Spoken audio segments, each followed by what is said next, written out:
Hello and welcome to This Week at the Movies. I'm Matt. And I'm Eric.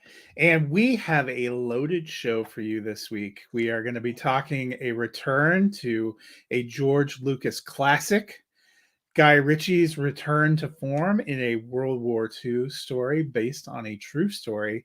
But we are going to kick things off with Luca Guadagnino's Challengers. This one, it's a tennis movie, but really, I saw somebody say it was like a throuple set in the world of professional tennis. That feels somewhat on brand. Misleading, but true. Challengers mostly focuses on these three characters, and the moments that follow this picture play prominently into a lot of the story here. But we begin in 2019 with a couple of tennis players, Patrick Zweig, played by Josh O'Connor, and Art Donaldson, played by Mike Feist. They are playing in the championship game of a challenger tournament in upstate New York to qualify for the U.S. Open. There's a lot of tension.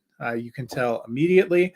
And almost as soon as that game gets underway, we start our first series of flashbacks 13 years earlier when they were playing at the junior version of the tournament, and they were actually doubles partners, best friends. They get drawn to the superstar female player played by Zendaya, that's Tashi, and they go to a victory party for her after she wins the women's championship. They are all not only doubles partners, but due to face each other in the men's singles championship the next morning. Boys probably, because I think they're supposed to be high school, just on the cusp. Because Art and Tashi are about to go to Stanford. Yeah. Patrick has no interest in higher education or probably structure of any kind as we go through this film. So we get to see their relationship play out over the course of 13 years in the flashbacks in between tense sets on the court. Art transformed himself into a polished professional player with a mountain of championships. He's never won the U.S. Open, though, hoping to get back there. And he is coming, when we see him in 2019, he's recovering from an injury. He's now married to Tashi, who had a career-ending injury while she was in college, went through kind of the cycle.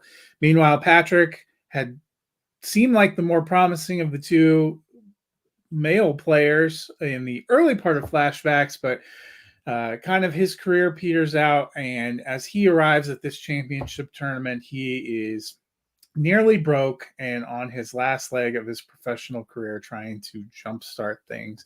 It's a lot of tension, a lot of interconnected romance and drama going on here.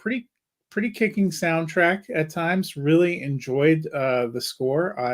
It pulled me in. I feel like it's a score just like the score in Poor Things. You're either going to love it and it's going to really work for you with the visuals you're seeing, or it is going to kill you. Because I know, talking to our friend Ricky, I mentioned I enjoyed the score, and I thought that was going to end the friendship for a minute. So I take it you were not a fan of the score. I'm giving this movie thumbs up. I liked it a lot. I love the smoldering intensity and tension. I actually have it third for the year for me right now, behind Dune Part 2 and Civil War.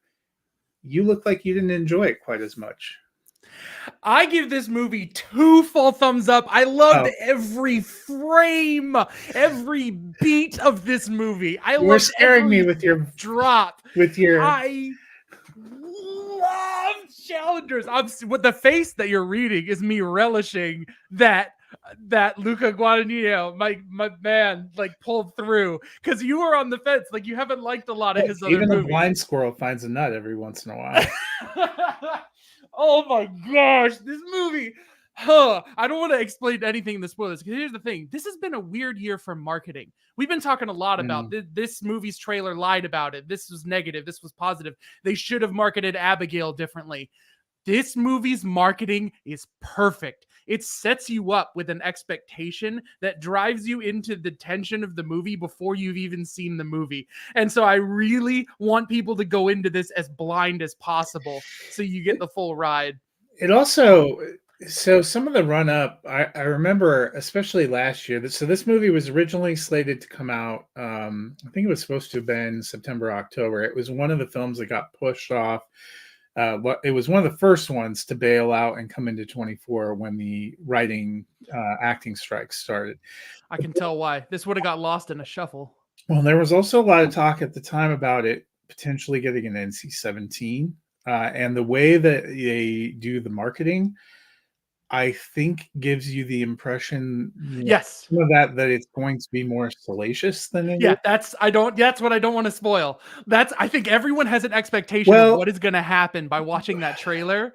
but I think it is fair to note, if you were on the fence saying this isn't probably something you want to see because you don't want to get hit with gratuity, this isn't a film about gratuity, is what I would Nope. say. I was trying harder than I've ever tried before, to not make verbal noises rooting for this. I knew he was going to do The it. tennis racket. I knew it. You And knew I it was gonna happen. begging for it. I wasn't surprised. I was like, please do it. And he goes up like this. And I'm like, ugh! And he does it again. And I'm like, and I also, the ending, I think, so there's a couple of things that I think either are really going to work for people or not. I mentioned the score, which, there are scores that like are beautiful because they just like become part of this one. I wouldn't say it becomes part of it. It is driving you to a certain mood.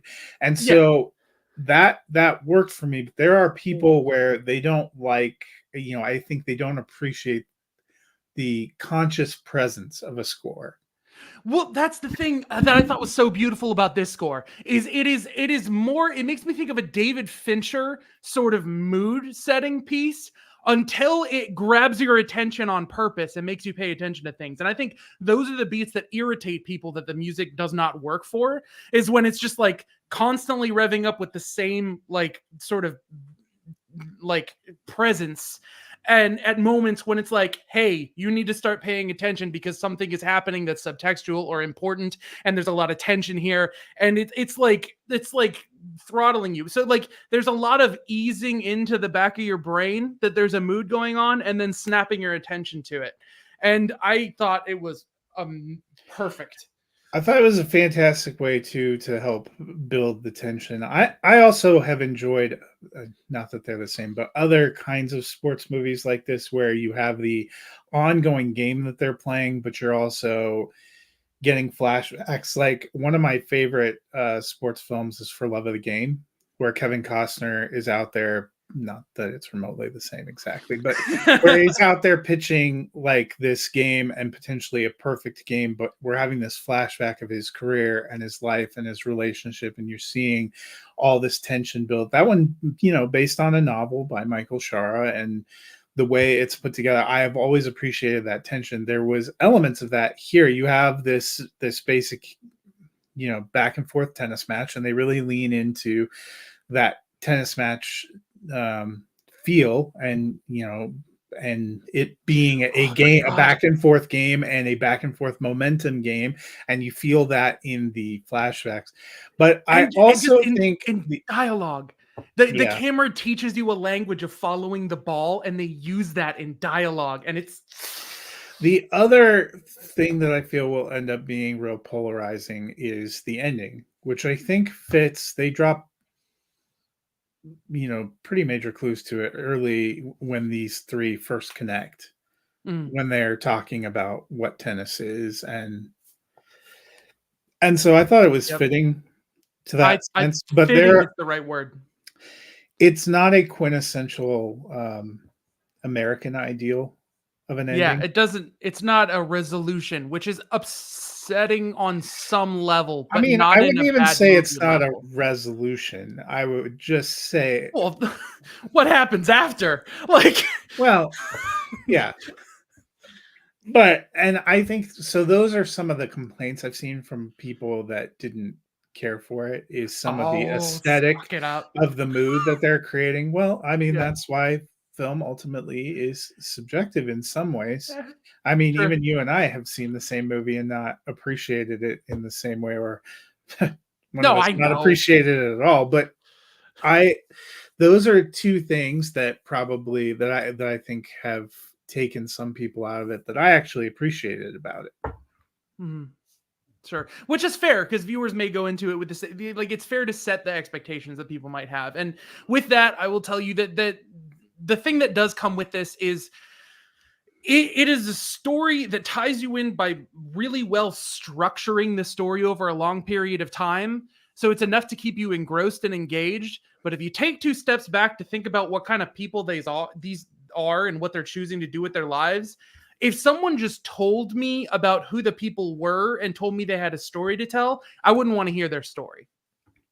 And so there's a lot of potentially not feeling good about, like, honestly, how you spent your time. If enough things don't go right for you watching this movie, I can imagine being like, what did this add to my life?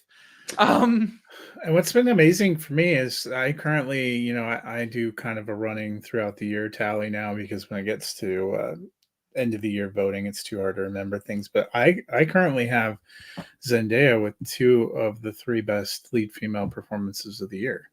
Yeah.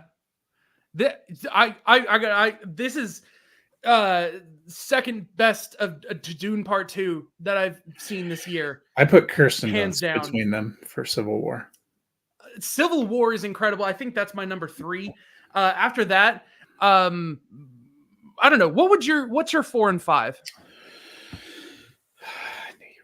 Because how did you know? Like, man, but I mean, we've had so many heavy hitting good movies coming all of a sudden. I think 4 for me is Girl State, if I recall. Girl State. Okay, I haven't seen that.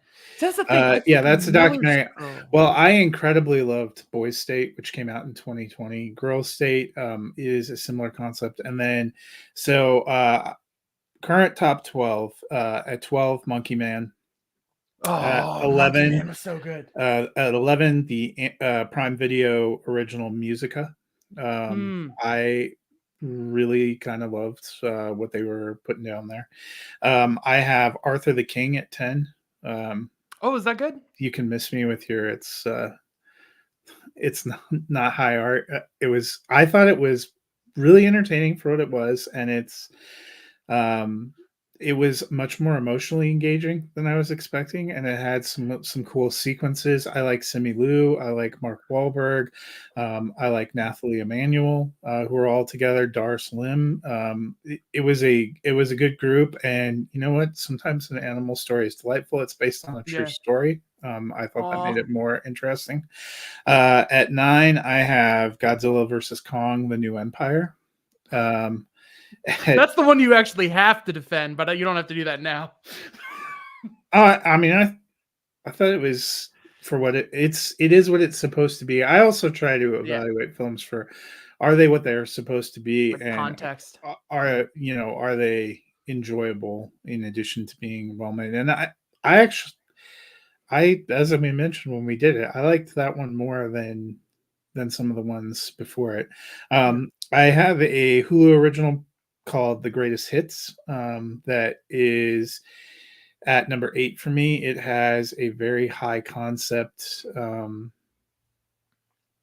kind of concept about what you would be willing to, it asks this question, the same question that's in that Garth Brooks song, The Dance. If you knew what it was going to cost you, would you still go through with the decision, especially involving a relationship? Nice. It had interesting twists. I liked the American Society of Magical Negroes more than anyone in the history of time, probably more than the director's family. So I have it at 7. Then I have actually the Ministry of Ungentlemanly Warfare at 6. Wow. I have Abigail at 5. Girl State at 4. Challenger, Civil War, Dune Part 2. Wow. Yep. So I think my top 5 have got to be Dune Part 2, Challengers, Civil War, Monkey Man, and Miller's Girl, which I'm not 100% sure on, but it just dropped on Netflix, so I'm going to find out. Oh, you're gonna watch it again? Yeah. I don't know that that's a good idea, but I'm gonna watch it I mean, again it because had some it's excellent stuck with me. dialogue, but Yeah, they're just I want to decide for myself if they actually kissed. Like, I don't feel like I grasped everything by the end of that movie. And so, I don't know. Anyways, yeah. well, it seems a good segue to our next film, which is actually The Ministry of Ungentlemanly Warfare. This one actually dropped April 19th in theaters. We wanted to come back to it. I saw it last weekend. I told you I really enjoyed it. Obviously, just mentioned that I have it up there in my top 10 right now.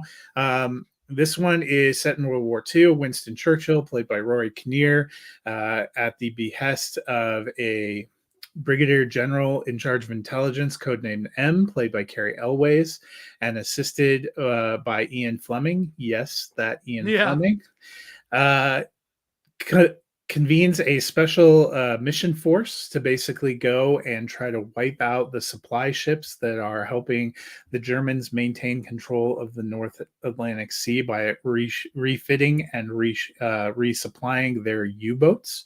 To lead that, they tap Captain Gus March Phillips, who is a little bit of an unconventional soldier played by Henry Cavill. He recruits a team that includes Alan Richardson, who you would probably recognize from the small screen as Jack Reacher, Alex Pettifer, who this is probably the best part he's been in, I'm going to be Yep. honest. Henry Golding, who I've enjoyed in quite a few things, and Hero Finds Tiffin, who's probably best known for that After franchise on Netflix. They also are working with a couple of spies, Babs Olsenmokun. I'm not sure I pronounced that correctly, but if you watch Star Trek Strange New Worlds, he is the Doctor. I was thrilled to see him, and Isaac Gonzalez.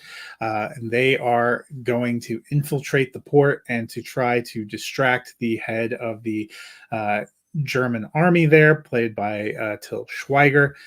This one comes from Guy Ritchie. We've seen him do a lot of different things over the years. I was actually one who enjoyed his version of Aladdin. I enjoyed his version of Sherlock Holmes, but I will say, for those that have been waiting for him to kind of go back to some of his roots, I really got a kick out of his Netflix series, The Gentleman, which is kind of set in the same cinematic tone and world as the Matthew McConaughey film, although it's got completely different characters. Theo James, Kayla Scolatorino are incredible in that. That is still actually sitting up there in my top 10 shows of the year so far. He brings that same energy. If you were a big fan of Lock, Stock, Two Smoking Barrels, and Snatch, that same energy is in this movie. I like the back and forth witty dialogue. There's plenty of action. This one was a lot of fun. I enjoyed the ride from beginning to end. I'm giving it thumbs up. I had a blast with this. This is what a good week at the movies. What the hell?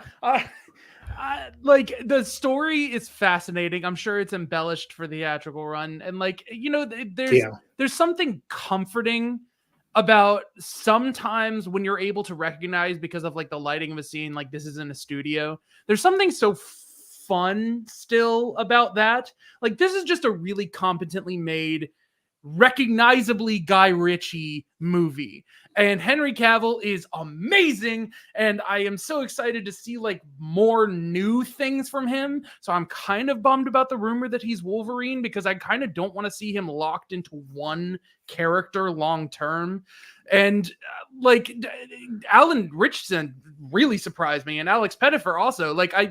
This is probably the best I've seen of Alex Pettifer, because he played a lot of like moody teen films a few years ago. I had to look up who it was. I'm like, I recognize the face, but I don't recognize the suave style here. But if you have watched Reacher on Prime Video, Alan Richardson kills it in that role. So I was not surprised that he brought that to this. This is really dumb, but for some reason I knew I liked him because he was Raphael in the Michael Bay produced Ninja Turtles movies.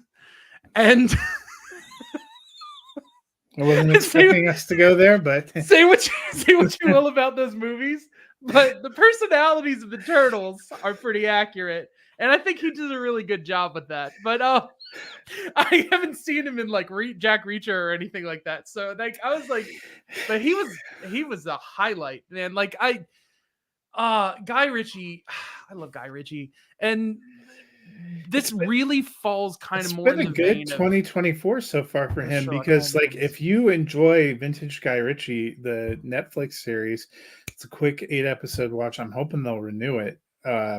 Is a lot of fun. Vinnie Jones is in there, some people you would recognize from his previous work, but Theo James kills it, and I loved what they did here. And seeing, I liked at the end that you got to see some of the real life people, because Gus March Yeah. Phillips is allegedly the real life persona that Ian Fleming based James Bond upon, because he was part of this kind of secret action group. I was fascinated to learn the real life personal relationship between a couple of these characters, because you don't really see them interact hardly at all in this movie. Hmm. I Yeah, don't know if and you caught that at the end, but I was like, oh, interesting. which part? Gus March Phillips in real life married Marjorie Stewart. Oh, yeah. No, you So, know what? I but think they, in the movie, you kind of see him. He like helps her down in at the end, but right. they didn't. It's almost a 2-hour movie, and you don't really see them. Their interaction made me for a second go, are they supposed to be a thing? And then I was like, no, I'm just filling in the blanks in my head of conventional leading male, conventional leading female. Like that's not. And then it says they're married, and I'm like, well, great job Well, subtly playing like they got interests. married, so maybe they met on the mission. Who knows? I don't know. Oh man. It was fun. It sounds like you enjoyed it a lot too. Oh, I had a blast. Like, April but it's a has not very disappointed. April has not disappointed, and again, I get so excited just watching the previews lately this year. I feel like we're just gearing up for some I mean, we have so many lulled waters, like weeks where we don't think anything big is coming, and then like a few punchy heavy hitters like Deadpool and like, well, for me, Furiosa and all that. I'm well, just so see, excited. that's May has some big shoes to fill, because beyond the Fall Guy, I'm not. I'm mid on seeing Dawn of the Planet of the Apes, or Whatever seeing Kingdom, Planet of yeah, the Apes or Mad Max continue on my screen. I'm mid on that.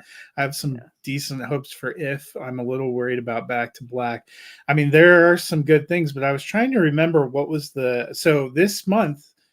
Weekend 1 was Monkey Man. Weekend 2 was Civil War. Last weekend was Abigail and Ungentlemanly Warfare, and this weekend was Challengers Challengers. and Boy Kills World, which I saw. I didn't love it, but I think is probably for people that just like all out orgy of violence will be pleased.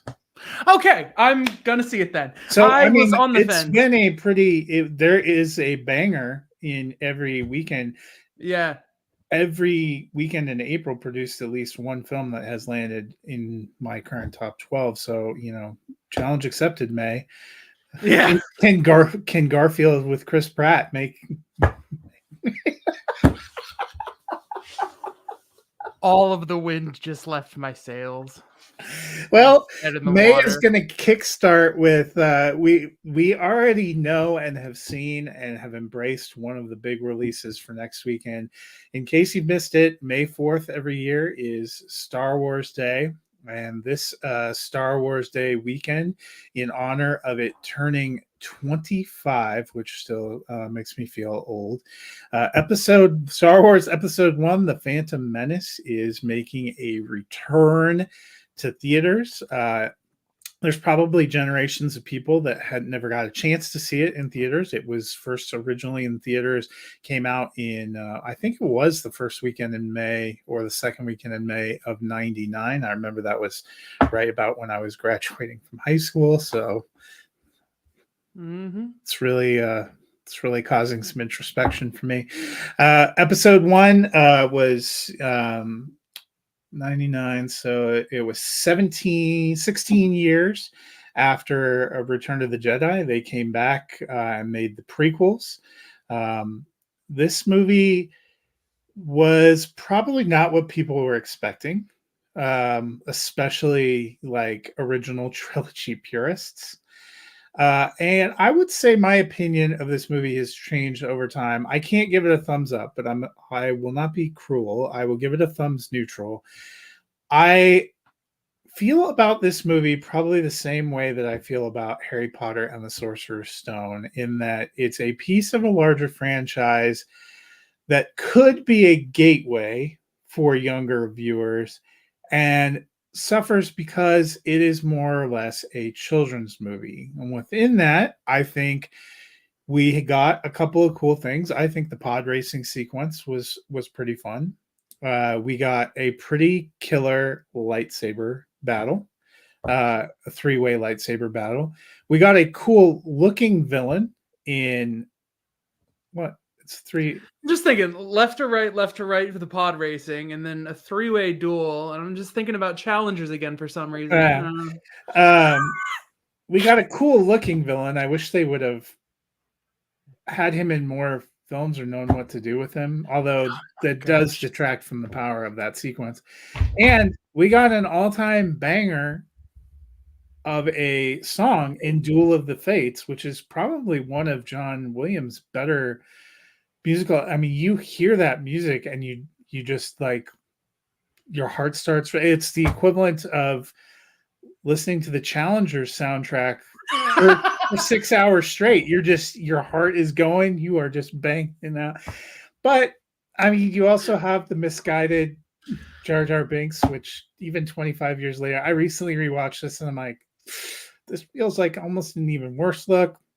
You also have the tough beat of a really mid child actor. No offense to David Lloyd, who he was trying his best, but probably mid dialogue and mid script based on what we experienced as we went through the rest of the prequels. But the trying to set up a romance between somebody who looks like they're very obviously like 5 to 10 years old and somebody who very obviously looks like they're around 20 years old is beyond uncomfortable. It's more uncomfortable now than I even remember it being when I first saw it when I was 18 years old. So I probably not going to rush out and see it again in theaters. I've seen it a few times. I just recently rewatched it, but it to me is not the worst of the feature films, and that's probably the kindest thing I think we can say 25 years later. Yeah. Oh my gosh, I never know where to start with this. I'm going to start at the most recent digestible information of this ongoing thread. The Star Wars prequels are a constantly plucking string in my brain because a big thing that I like to do is edit media, movies, things like that. And my interest in that was developed. Most of the way that I learned to edit is by editing fan edits of the prequels. So I've seen them hundreds of times.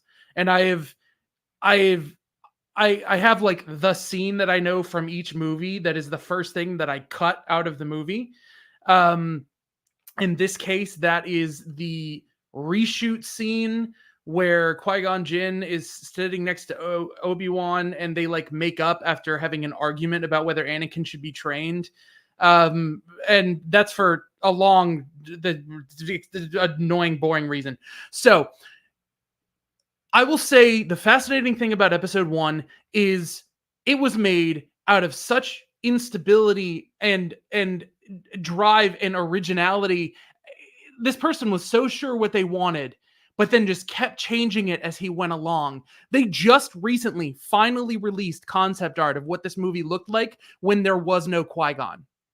Obi-Wan was the only character who showed up on Naboo and the only character who met him. All of Qui-Gon's parts were consolidated into him. The reason Qui-Gon was added after they had already done concept art and writing for the movie was to establish more of a brother dynamic between Obi-Wan and Anakin, so there had to be a father figure. And I feel like that took a huge cut out of Obi-Wan's character for this movie. And there's so much in the making of this movie. Like when they cast the original trilogy, they cast for chemistry. They wanted characters that would work together. When they cast for this movie, this comes from sources from, if you listen to the podcast, Mr. Sunday Movies. They cast for visuals because these movies were written to play visually. The dialogue was an afterthought. If you mute everything but the music, these movies play like operas and you can understand everything that is going on without anyone talking. And I really badly want versions of the movie that do that, just play out a big visual operatic thing just with those themes. The first one is Duel of the Fates. From Attack of the Clones, it's Across the Stars. And from Revenge of the Sith, it's Battle of the Heroes. There are these anthems to each episode in this thing. And the unfortunate thing is that where I think the first one is not the worst in this trilogy, it ends up being the most needless outside of that Duel of the Fates, outside of that lightsaber fight.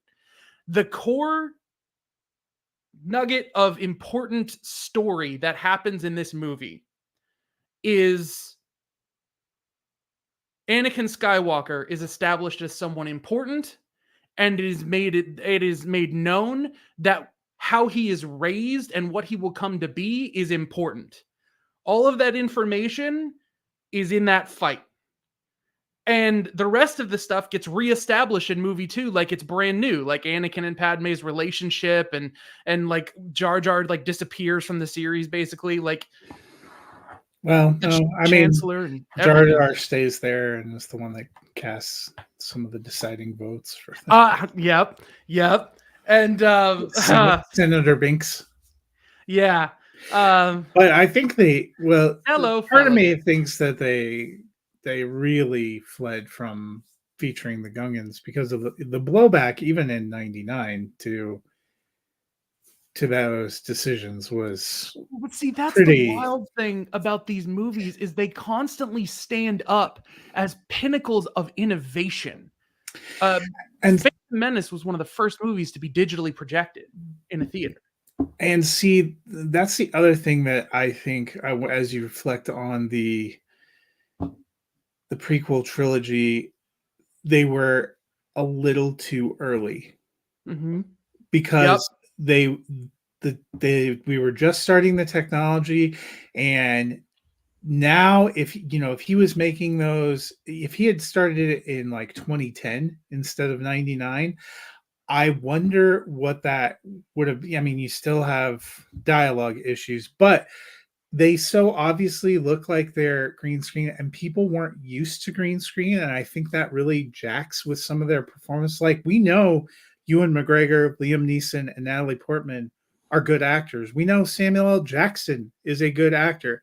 They don't always look, I mean, sometimes they look like they have not Neeson, because I feel like he does, but especially in this first movie, there are some rough sequences with Natalie Portman and Ewan McGregor, and I don't think it's because of them as performers. I think it's because, like, where are we supposed to look, and what is this going to look like? It's hard to even imagine what this, and that is something that Harrison Ford, Carrie Fisher, and Mark Hamill didn't have to deal with. They had to try to imagine some things, doing things in miniatures, and I'm sure they didn't totally know how it was going to come together, but there was more grounded, real sets and real tangible things. You can tell so much of this was like 3 people dressed up, standing in an entirely green room, waiting to see what was going to happen.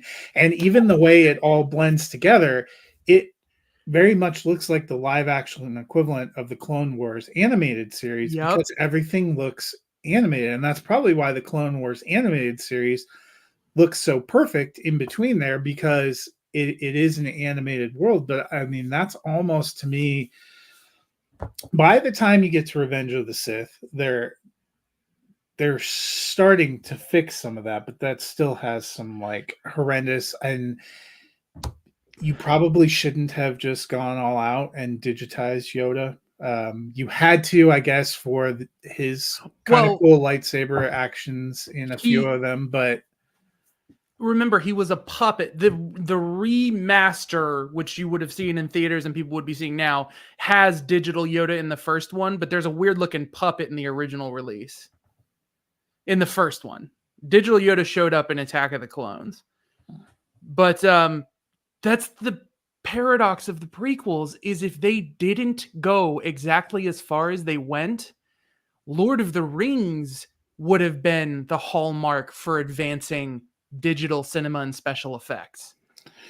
I mean, it still probably is because of the way it looks.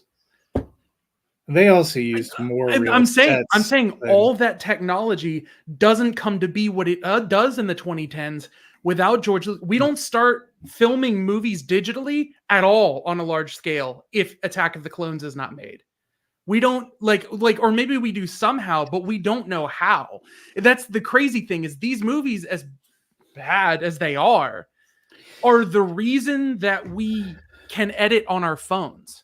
So I'm going to say, of the prequels, there's one actually decent, good movie in there. Yeah. I still think Phantom Menace probably gets more hate than it deserves, but it is decidedly a kid's movie. There is one that is a certified turd. Yep. So I imagine Attack of the Clones Same was your rankings. lowest. Yeah. Oh my gosh. I don't even know when we'll get to talk about it, so I'll just go ahead and say, to me, Attack of the Clones is the coolest idea. So its abomination of execution is the hardest hit. Like, that relationship piece is so important, and it's so poorly constructed. The dialogue there probably is more painful than it even is in episode the first scene I cut out of Attack of the Clones, the first scene I cut out of any of them ever, is when is he's the talking about fireplace Sam. scene. Oh, the fireplace scene. Yeah. None of the romance just works on that. I am actually on Thursday. My ranking for Star Wars will publish for binge watch. So if you want to give them, I mean, we're going into Star Wars Day. Yeah, we can do. In my binge watch article, I did include the Star Wars Holiday Special, which you can find on YouTube, despite all of George Lucas's attempts to scrub it from the collective memory. And that one's number 12 for me. But if we're talking about the 11 feature films, I can go first, or you can go first. It doesn't matter. You go ahead. So at 11, I have Attack of the Clones.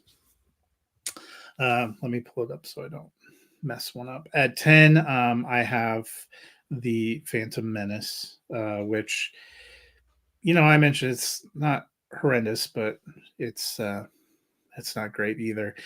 This is probably where I step out into people will start questioning things.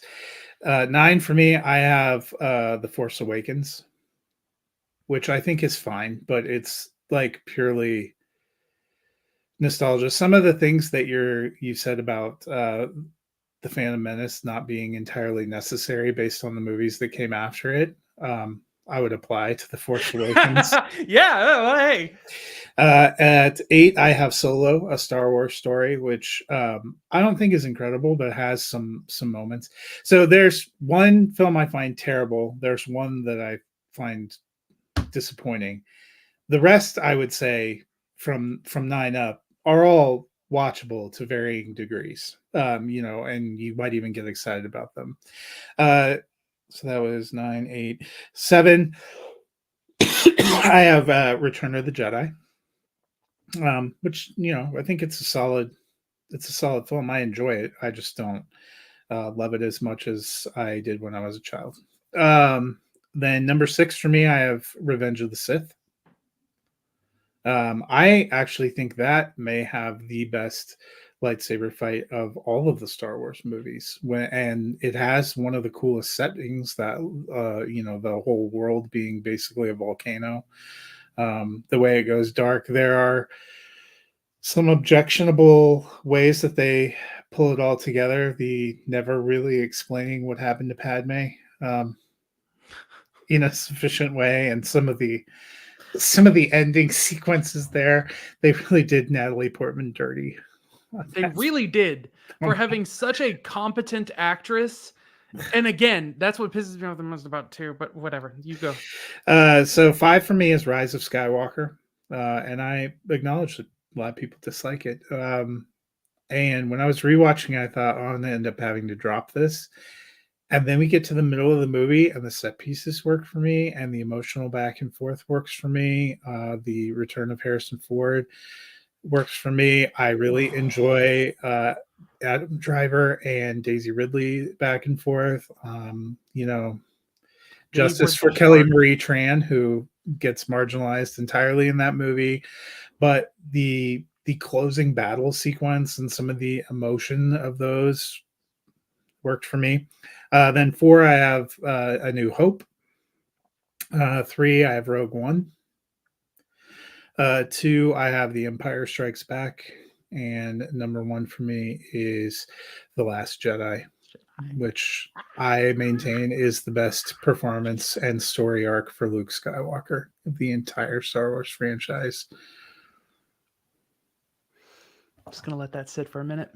I mean, I love the visuals, the emotion. Again, there are a couple of weird things that I think we've talked about in there, but I love the storyline for Admiral Holda and what she does there. And Adam Driver and Daisy Ridley part worked for me. Luke Skywalker's arc worked for me. His confronting Kylo Ren worked for me. I'm gonna get to it. My rankings out of you count 12 because you put the holiday special at the end, right? So there's 11. Indeed. Yeah, there's 11 feature films. Right. So bottom is Attack of the Clones. Second from the bottom is Rise of Skywalker. I think that movie is abhorrently insulting intellectually, personally. And I get like why other people are okay with it. And I, whatever. It is what it is at this point. It's not like you set up the entire premise of your story around the concept that a guy couldn't use the Force to heal his wife or whatever, But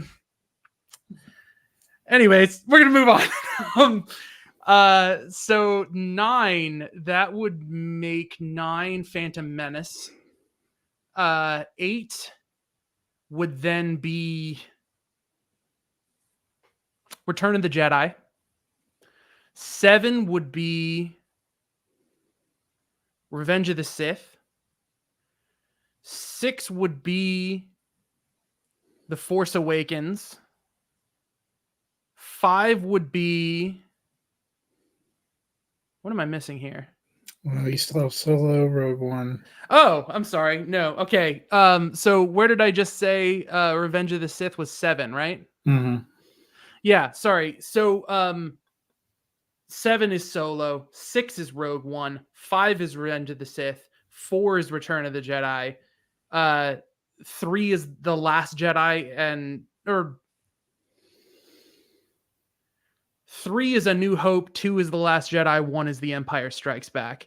I agree with you about The Last Jedi almost entirely. It's just that every great thing in that movie is peppered with irritating little details like Holdo.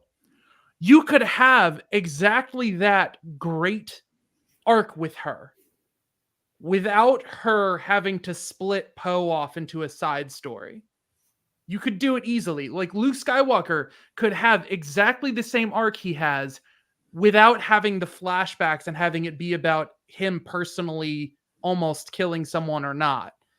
Like, you can have it just be the tragedy that his efforts to build a school fell because of the Knights of Ren and actually turn the Knights of Ren into something we cared about by Rise of Skywalker. I'm going to tell you, Poe has the same story arc as Luke Skywalker. What is the major thing that Yoda tells Luke? We learn from our failures. Oh my gosh. Yeah, no, but that's the thing. That's the hard part about the movie is that the theme of it is failure. And yet they do that. They drill that so hard that I feel like they shoot themselves in the foot a couple of times, like with Kelly Marie Tran, who is outstanding as a concept of a character and is very well performed, but is written to be selfish and dumb in a moment where she, in my opinion, robs Finn of an amazing story arc. Now, I did not want to see Finn die. I didn't. But that arc of a character who lived as a stormtrooper, who then transitioned to care about his own interests and disappear in Force Awakens, only to come back and decide to fight for a cause and go from being someone who's fighting for the First Order for himself to someone who gives himself for the rebels and freedom. That is an amazing story that is then completely punched out of the air by Kelly Marie Tran, who claims that that is to save people, but by her doing that, she allows everyone else she knows more and cares about more be shot with a cannon. It's just, they cared so hard about the emotions in that scene that I think they just missed what it actually meant was happening on screen. Like, a certain amount of failure makes sense. With Poe, it makes sense. The only thing that I would do different with Poe is just tell him that what you're going to do, and have Poe say that's not good enough and him go and try and do things himself so that he has agency, and it's not just commanders proving a point in the middle of a life and death situation. It's just tweaks. Like, The Last Jedi is so good and makes so sense and gives the best representation of the Force and is just emotionally so perfect in so many ways, and a lot of the subversion of expectations. 2 lightsabers, never touch. It's beautiful. It's peppered with all these little stingers that is just like, okay. And I'm saying that edit brain in my head where I'm like, I want to do a fan edit of this, wants to do it, but you can't take some fundamental things out of that movie without it just having holes in it and it not, flowing. So I don't know, man. That's just why it's not my number one. That's why Empire's still up there. Oh, I know. I am out on an island. For most people, Last Jedi is their number 7. I know. So, I know. For Last Jedi and Rise of Skywalker to be my second to best and second to last, I think that's, yeah. Yeah, I mean, you're definitely higher on Force Awakens than I am. I don't mind it. I just, the more I watch it, the more it kind of pisses me off in that it's like it doesn't have an original thought to string together to save its life. And honestly, I feel like they were originally going to kill Poe, and then they cast Oscar. They were. Isaac, no, they 100% were. And they're like, oh, shoot. Yeah, but he dies in the script, and they liked him. That's, yeah. Well, and you feel that in the entirety of the production. Like, I don't know. No, as those movies go along, you can feel more and more that they had no roadmap. And that is to me, that is the most, as a child who grew up with the prequels, it's really weird that the sequels are my prequels. Yeah. Because I would think that the way people think about Revenge of the Sith as being like a really good movie out of those movies, that's the way I feel about The Last Jedi. It's just that The Last Jedi is in many ways objectively a better movie than Revenge of the Sith. And yeah. Well, that'll do it for us this week. Plenty of good options to see in April. We'll see if May gets off to a good start. We will be back in 2 weeks. You can enjoy a Cinco de Mayo break, maybe catch up on all of April, or just watch the Phantom Menace on a loop for 24 hours straight on Saturday, and then enjoy all that Cinco de Mayo has to offer in terms of tequila to recover on Sunday. But I will be out, so we will be off. But when we come back on May 12th, we will have the Fall Guy, which should be a lot of fun. This is my most anticipated of the year. Is it Dawn of the Planet of the Kingdom of the Planet of the Apes? All those names. Before we go, so long. Yes, I want to tell you the scene that I always cut out of Revenge of the Sith. because if you haven't noticed this, it will kill you from here on out. The scene where Anakin and Padme are on the balcony together, and it was reshoots, and she was in the middle of filming V for Vendetta, so she turns around and she looks like an absolute skeleton with a wig on. That's all. Maybe that's what being Darth Vader's boo will do to you. Because her life force is draining and she doesn't know why. Well, if you feel the need after this to catch up on all of Star Wars, all 11 feature films, plus some Ewok shenanigans are streaming on Disney Plus. And they're actually dropping a new live action series or a new animated series on Saturday the 4th as well. So that'll do it for us. Until we meet again, we will see you guys at the movies.